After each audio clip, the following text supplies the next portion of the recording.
जिसमें आपको रसायन विज्ञान के बारे में सारे सिलेबस के बारे में आज आपको जानकारी मिलेगी। अभी तक जो हम लोगों का सिलेबस था वो 70% था, लेकिन इस साल से जो सिलेबस पढ़ाया जाएगा वो पूरा 100% पढ़ाया जाएगा। पहले जो सिलेबस था उसमें टोटल चैप्टरों की या अध्यायों की संख्या थी वो 11 थी, लेकिन अब जो चैप्टरों की संख्या होगी वो 16 होगी। कौन चैप्टर कितने नंबर का है, रसायन को कितने भागों में बांटना है, कैसे क्या करना है, ये सारी जानकारी आपको आज मिलेगी। तो शुरू करते हैं बच्चों। सबसे पहले अगर हम रसायन विज्ञान की बात करें तो क्लास 12th में रसायन विज्ञान को 4 भागों में बांट दिया जाता है।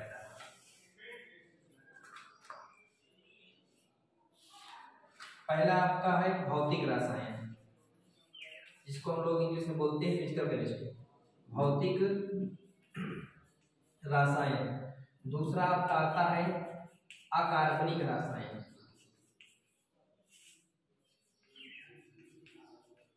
और तीसरा आता है कार्बनिक रसायन।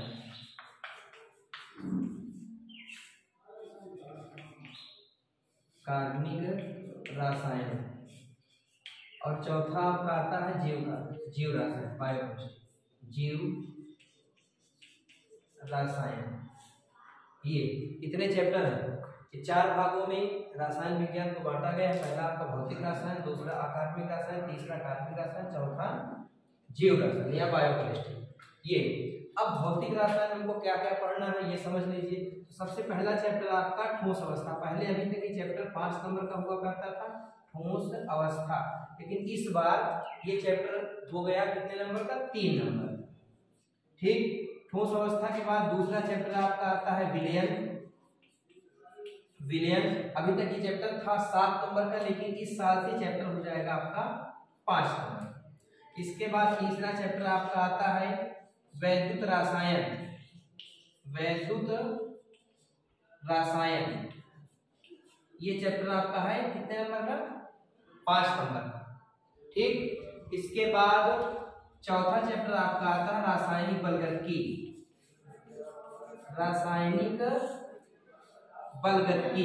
ये चैप्टर कितने नंबर का है, 5 नंबर। ठीक। इसके बाद इसमें एक चैप्टर और आता है पृष्ठ रसायन।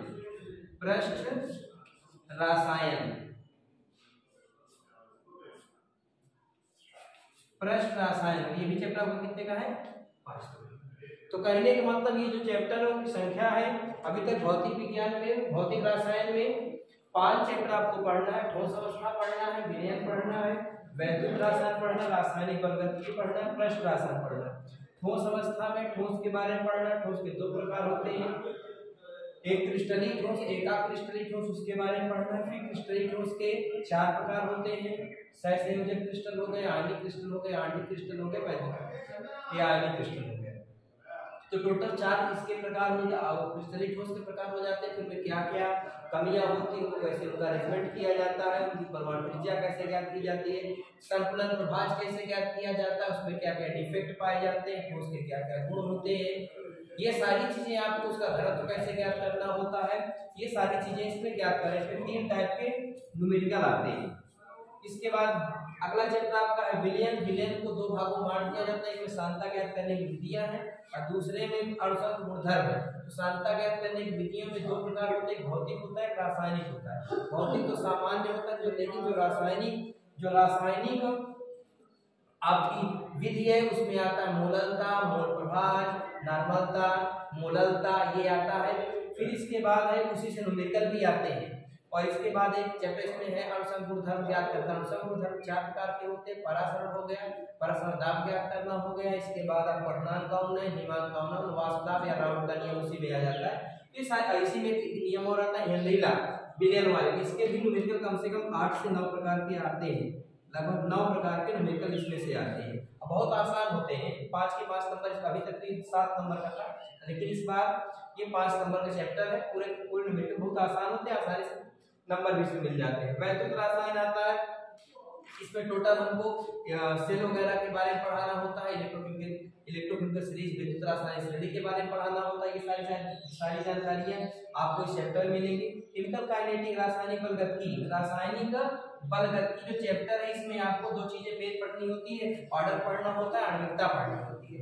अब थोड़ा सा कोर्स थोड़ा बढ़ेगा तो इसमें सक्रिय ऊर्जा वगैरह, देहली ऊर्जा है, ठीक है, ये सारी चीजें आपको रासायनिक बलगतिकी में पढ़ाई जाएगी। पृष्ठ रसायन चैप्टर को 3 भागों में बांट दिया जाता है।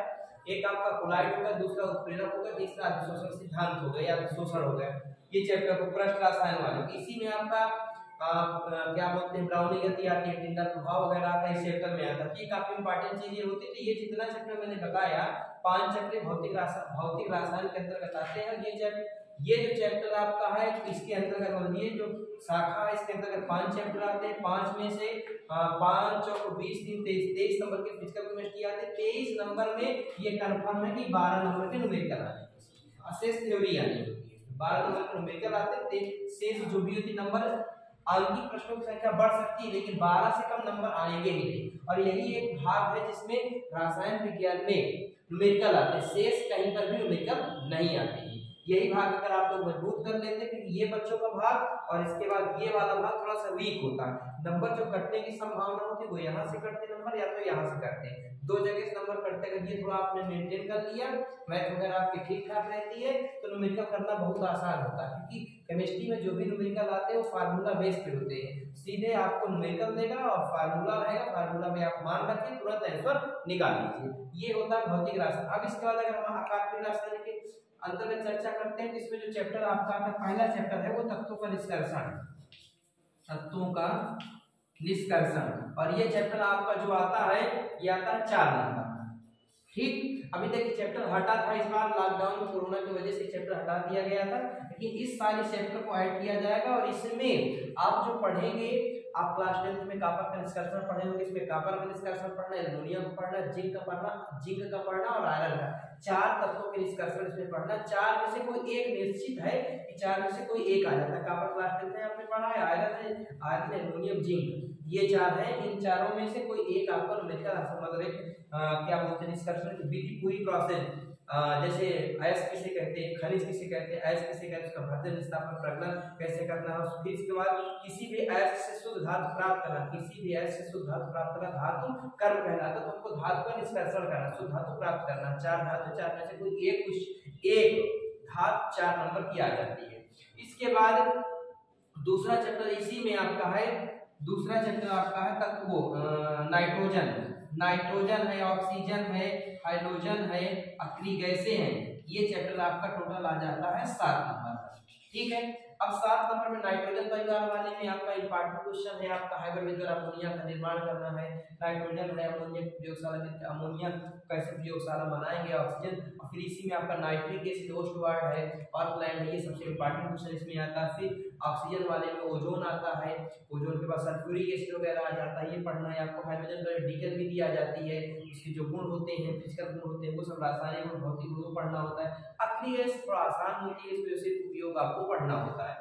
ठीक है, अब इसके बाद ये चैप्टर आपका 7 नंबर होता है। और अक्रिय गैस के बाद इस तीसरा चैप्टर इसमें आपका है डी ब्लॉक और या ब्लॉक, डी ब्लॉक और या ब्लॉक एलिमेंट्स। तो अब इसमें भी थोड़ा सा कंफर्म है कि डी ब्लॉक वाले में और या ब्लॉक में विशेषताएं वगैरह गुण वगैरह पूछता है, लेकिन डी ब्लॉक में 2 कंपाउंड निश्चित है। कंपाउंड आता है 3 नंबर का, KMnO4 और K2Cr2O7, KMnO4 और K2Cr2O7, potassium permanganate, potassium dichromate, 2 में से कोई एक परीक्षा में आ जाता है। ये भी कंफर्म, इसमें से हर एक क्वेश्चन बनता है, क्वेश्चन आ जाता है यहाँ पे।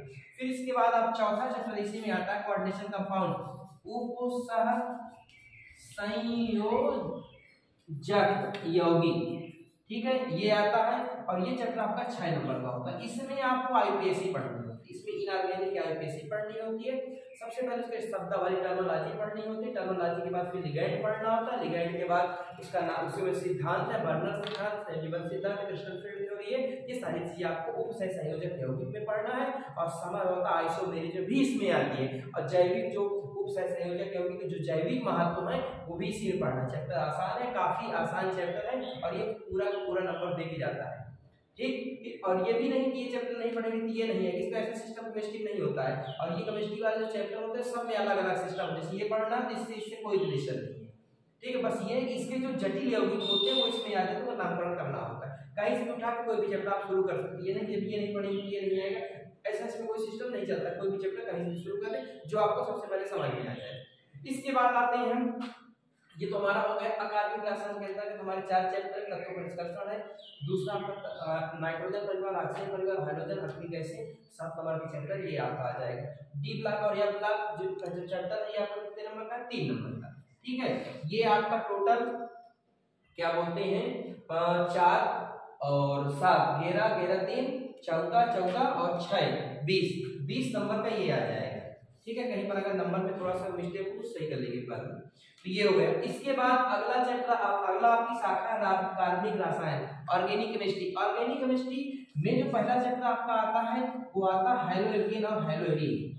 हैलो एल्केन और एरीन ये आपको पढ़ना है, हैलो एल्केन और एरीन पढ़ना है। ठीक है, ये चैप्टर आपका कितने नंबर का है, 4 नंबर का। ठीक है, ये चैप्टर आपका 4 नंबर का है। इसमें अभी तक अब तो थोड़ा सा 30% जब कोर्स हटा था तो इसमें मैकेनिज्म वगैरह पूछी जाती थी, काफी इंपॉर्टेंट है। अभी एग्जाम में कुछ सेटों में हैलो एल्केन की क्रिया विधि आई थी, हैलो एरीन की क्रिया विधि आई, मैकेनिज्म इसकी पूछी गई थी। लेकिन इसमें कुछ चैप्टर जैसे क्लोरोफॉर्म कैसे बनाना होता है, ब्रोमोफॉर्म कैसे बनाना होता है, आइडोफॉर्म कैसे बनाना होता है, क्लोरोबेंजीन कैसे बनाना होता है, डीडीटी कैसे बनाना होता है, तो अब इसमें बनाने की विधियां आई। अभी तक क्या था कि विधियों को हटा दिया था, सामान्य इसकी भौतिक गुण और रासायनिक गुण दे दिया था और साथ में इसकी मैकेनिज्म पूछ लिया करता था। इसके बाद अगला चैप्टर आपका है alcohol phenol ether, alcohol phenol और ईथर ये चैप्टर, और ये चैप्टर आपका 5 नंबर का। अब एल्कोहल वाले में क्या हुआ करता है, सामान्य पूछ लेते थे मैकेनिज्म वगैरह, लेकिन इस बार मेथिल एल्कोहल और एथिल एल्कोहल है। फिनाल में आपका फिनाल आ जाएगा, CH5OH हो जाएगा। ईथर में डाई एथिल ईथर तुम्हारे कोर्स में ये है। इनके सब बनाने की जो विधियां हैं और उनकी भौतिक गुण और रासायनिक गुण परीक्षण और उनकी जो मैकेनिज्म है वो। फिर इसके बाद चैप्टर 5 नंबर का है। अगला चैप्टर आपका इसमें है, ये पहला होगा ये दूसरा होगा, और तीसरा जो चैप्टर है वो आपका है aldehyde ketone carboxylic acid. Aldehyde हो गया, आपका कीटोन हो गया और आपका कार्बोक्सिलिक एसिड हो गया।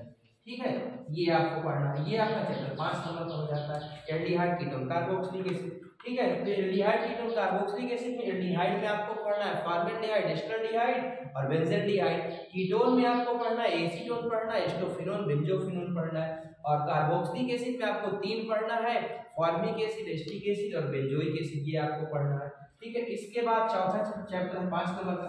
इसके बाद जो चौथा चैप्टर है वो नाइट्रोजन व्युत्पन्न है, नाइट्रोजन व्युत्पन्न है। ये चैप्टर आपका, ये भी चैप्टर आपका 4 नंबर का है। ठीक है, तो ये चैप्टर आपका जो है 4 नंबर का है। अब ये चैप्टर में आपको क्या पढ़ना है, मेथिलीमीन पढ़ना है, एथिलीमीन पढ़ना है, मेथिल आइसोसाइनाइड पढ़ना है, एथिल आइसोसाइनाइड पढ़ना है। इसी में आपको एनिलीन पढ़ना होता है, इसका फार्मूला होता है CH5OH2, वो भी आपको यहीं पे पढ़ना नाइट्रोजन व्युत्पन्न वाले में। ठीक है, इसके बाद एक चैप्टर इसमें और आ जाता है 5वां पॉलीमर बहुलक।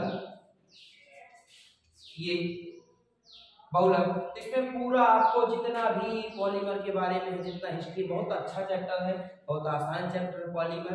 और करंट में जो भी चीजें हम मार्केट में उपलब्ध पा रहे हैं वो टोटल पॉलीमराइजेशन के कारण या बहुलीकरण के द्वारा सारी चीजों को मार्केट में प्राप्त कर रहे हैं। ठीक है, ये चैप्टर आपका हो जाता है 3 नंबर का। फिर इसके बाद है, अब आ जाए हम बायोकेमिस्ट्री। बायोकेमिस्ट्री 2 चैप्टर हमारे पास बचते हैं। एक बचता है आपका 6 नंबर का, एक अच्छा चैप्टर है जैव अणु। जैव अणु, इसी जैव अणु में आपको कार्बोहाइड्रेट पढ़ना है, प्रोटीन पढ़ना है, लिपिड पढ़ना है, विटामिन पढ़ना है। ठीक है, डीएनए आरएनए पढ़ना है, एंजाइम्स पढ़ना है। ठीक है, एमिनो एसिड पढ़ना है और इसके बाद ज्यूटाइल आयन पढ़ना है। ये सारी चीजें आपको जैव अणु में पढ़ना है। ये टोटल बायोलॉजी से रिलेटेड चैप्टर आसान होता है, लेकिन कठिन कहाँ हो जाता है जहाँ प्रूफिंग पूछ लेता है कि सिद्ध कीजिए कि ग्लूकोज में 5 OH समूह होते हैं या एल्डिहाइड या कीटोन समूह पाए जाते हैं। ये सारे जब प्रमाण करने वाला पूछ लेता है तब प्रॉब्लम हो जाती है, तब बच्चों से क्वेश्चन नहीं बनते हैं। ऐसा नहीं कि आसान चैप्टर है, बायोलॉजी से रिलेटेड है लेकिन उतना रिलेटेड नहीं जितना आप समझ रहे हैं। ठीक है, इसके बाद एक चैप्टर इसमें और आता है दैनिक जीवन में रसायन। दूसरा, दैनिक जीवन में रसायन का क्या महत्व, दैनिक जीवन में रसायन का क्या महत्व, चैप्टर आपका 3 नंबर का आता है। तो कहने, और ये चैप्टर भी आसान है, देखिए बहुत सारे परेशानियां हम लोग होती है, जैसे फीवर वगैरह आ गया, तो अगर आप जानते हैं कि इस दवा का प्रयोग कहाँ है, सर दर्द हो गया तो कौन सा प्रयोग करना है, बुखार हो गया तो कौन सी दवा का प्रयोग करना है, ये सारी चीजें आपको दैनिक जीवन के रसायन में पढ़ाई जाए। अब जितनी मेडिसिन जनरल मेडिसिन है, फर्स्ट एड वाली, बॉक्स वाली, वो सारी चीजें आपको दैनिक जीवन के रसायन में प्रयोग की जाएंगी।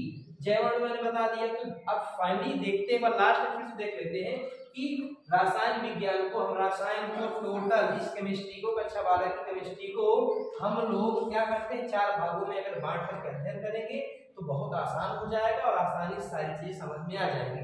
एक एक पार्ट उठा करके जिसको भी पढ़ना था वैसे हम लोग पढ़ते चले जाते हैं। नंबर 1 भौतिक रसायन हो गया, भौतिक रसायन हो गया, भौतिक के बाद अकार्बनिक रसायन हो गया, कार्बनिक रसायन हो गया, और जीव रसायन हो गया, बायोकेमिस्ट्री हो गई।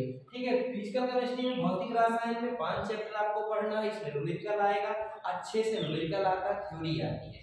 इसके बाद अकार्बनिक रसायन में आपको रिएक्शन भी आएंगी और थ्योरी भी आएगी। ठीक है, इसके बाद कार्बनिक रसायन में रिएक्शन ज्यादा आती है, ज्यादा मतलब बहुत ज्यादा आती है। ये दोनों को अगर हम मिला लें, दोनों रिएक्शनों की बात करें, कम से कम 30 नंबर की रिएक्शन इन दोनों से आ जाती है। केमिस्ट्री में सबसे वीक पॉइंट बच्चों का होता है न्यूमेरिकल और रिएक्शन। अगर बच्चे न्यूमेरिकल और रिएक्शन में पकड़ आप बना ले तो आसानी से आप 70 में लगभग 68 नंबर, 68 नंबर तक आसानी से आप पा सकते हैं। ठीक है, इसके बाद अब जो भी चैप्टर आपको पढ़ना उसे उसी हिसाब से चैप्टर स्टार्ट हो जाए। तो आज आप लोग क्या करेंगे, सारे सिलेबस को अपने कॉपी पे नोट कर लेंगे अलग अलग। मैंने वो जो सिलेबस आपको इकट्ठा मिलता है वो सामूहिक रूप से मिलता है, लेकिन इसमें जो सिलेबस बना हुआ है वो सब अलग अलग है। भौतिक रसायन के अंदर क्या क्या आएगा, अकार्बनिक में क्या आएगा, कार्बनिक में क्या आएगा, और जीव रसायन में क्या आएगा, ये सारी चीजें आपको यहाँ पे मिलेंगी। फिर जो भी आप शुरू करना चाहें, कल तो संडे, परसों से आपकी रेगुलर क्लास हो जाएगी। धन्यवाद।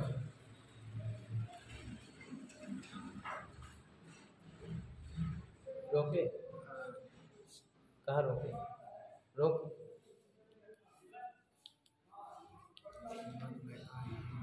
16 मिनट हो गए।